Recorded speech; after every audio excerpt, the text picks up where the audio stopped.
Assalamualaikum warahmatullahi wabarakatuh. Perkenalkan, nama saya Yulia Nur Aziza, NIM 046, kelas BKI 3C, mata kuliah Sistematik BKI.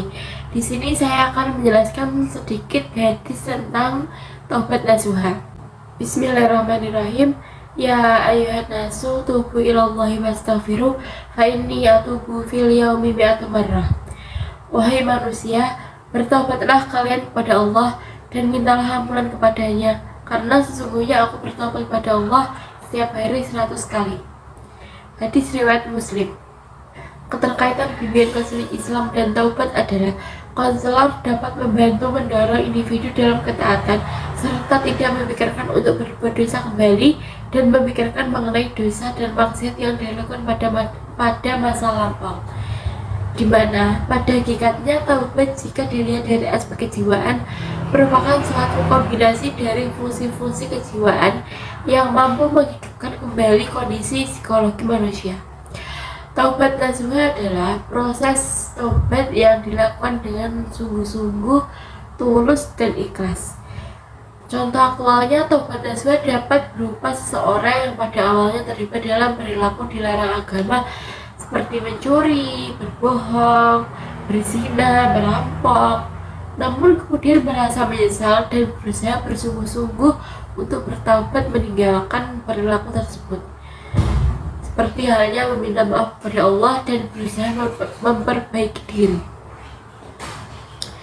Taubat nasuha merupakan istilah dalam Islam yang mengacu pada taubat yang dilakukan dengan sungguh-sungguh dan dengan tulus tanpa ada niat untuk mengulangi dosa tersebut.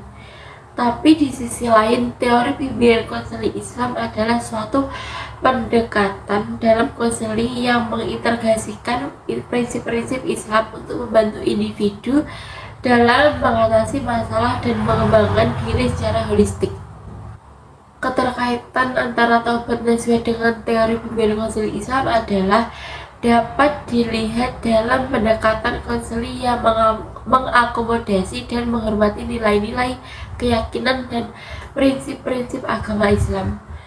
Dalam konteks ini, taubat nasuha dapat menjadi bagian penting dari proses konseling untuk mencari individu, mencari penyesalan dan perubahan positif dalam kehidupan mereka.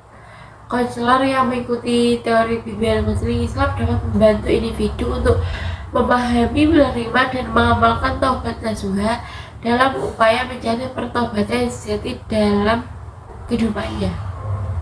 Contoh aktual dari taubat nasuha adalah ketika seseorang melakukan dosa atau tindakan yang melanggar prinsip-prinsip agama Islam, namun kemudian dia merasa menyesal dan sungguh-sungguh berusaha untuk menghindari melakukan hal dosa tersebut, maka dia akan bertobat kepada Allah dan mereka akan melakukan hal-hal seperti memohon ampun kepada Allah dan mengakui kesalahan mereka dengan sungguh-sungguh dan berusaha untuk memperbaiki diri, atau bisa juga menyesali tindakan yang dilakukan dan berkomitmen untuk tidak mengulangi kesalahan tersebut.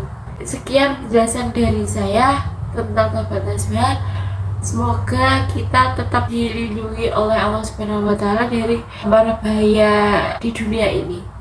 Terima kasih. Wassalamualaikum warahmatullahi wabarakatuh.